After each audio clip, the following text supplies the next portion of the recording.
I think that happens with a lot of people who don't know the details of all this, just as I didn't in my life.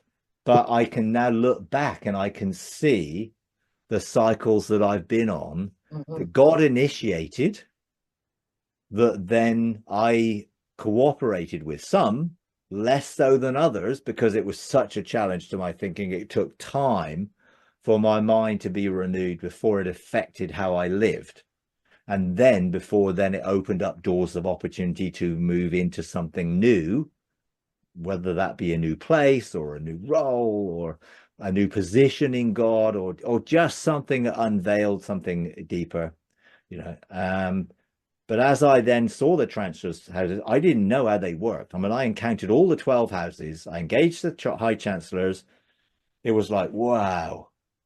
First few things were just like, this is weird stuff, because it was very figurative or very symbolic. In the I remember going into the precept's house, and it was like there were all these windows there that when I looked through, I was looking into the eternal now of God, the perichoresis, a principle of God, a precept of God, what I'd never seen before.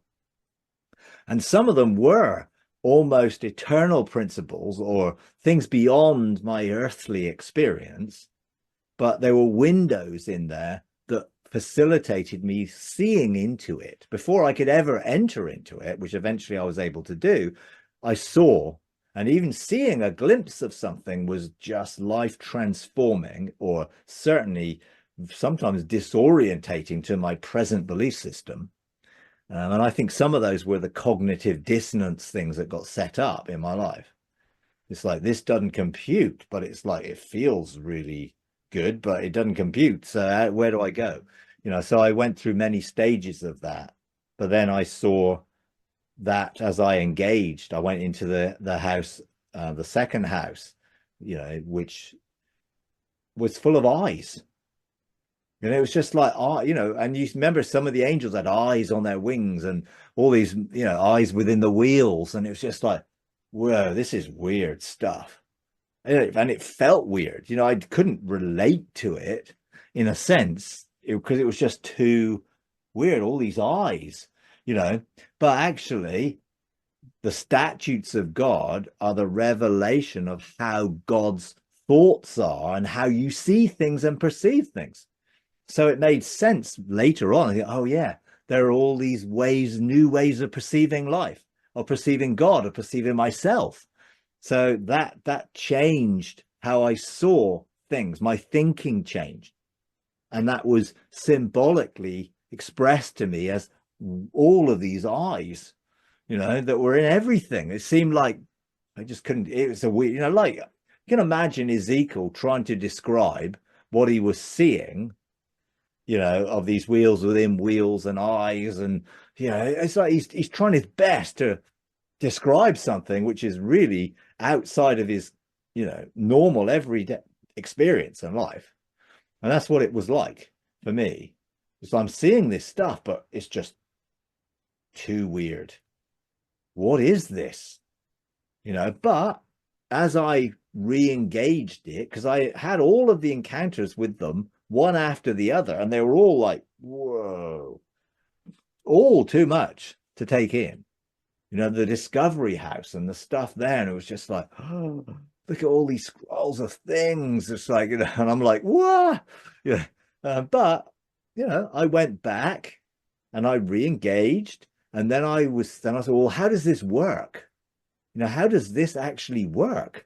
Because then I saw, and God showed me how this is sort of centered around a cube in four faces. And then, of course, you've got the four faces of God, and there's lots of fours, the four windows of heaven. And these were all sort of, again, linked into this type of thing that gave some insight into my growth and maturity in the four faces of God, in the order of Melchizedek, because they were linked in, which helped me then realize that me being a priest or a king or an oracle or a legislator needed these groups of houses to operate together to open up a window that took me into a next stage of growth. I couldn't, initially it was, I look back and saw it happen, but then God showed me, and particularly when I then did a court case based on the Joshua generation within the Council of 70, these cycles became what I worked with to bring about the changes within the Joshua generation that I was legislating for. But now, I didn't understand any of that the first time I encountered it. But I'm sort of a bit like a dog with a bone. When I get something, either I will ponder it in my heart and it will be there, or I will just feel like pursuing it until I get deeper revelation or experience or knowledge and wisdom with it. And some things, I know are there, and then God will just bring me back to another encounter that will open up something more and open up something more. And that's what happened. I went through cycles of change that facilitated these things. And then later, I saw these correlate with my Firestone experiences. The Firestones were such a revolutionary encounter that it so changed my whole perspective and how I saw God. And, so I realized, hey, this is all linked, but I had no idea about that in the beginning, so I think we're all on this journey.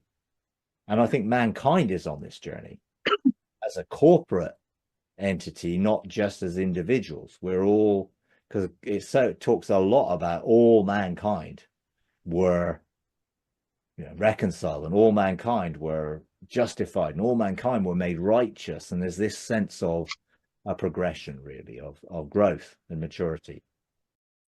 If you enjoy these videos, would you please take a moment to like, comment, and subscribe? It really does help. Thank you very much.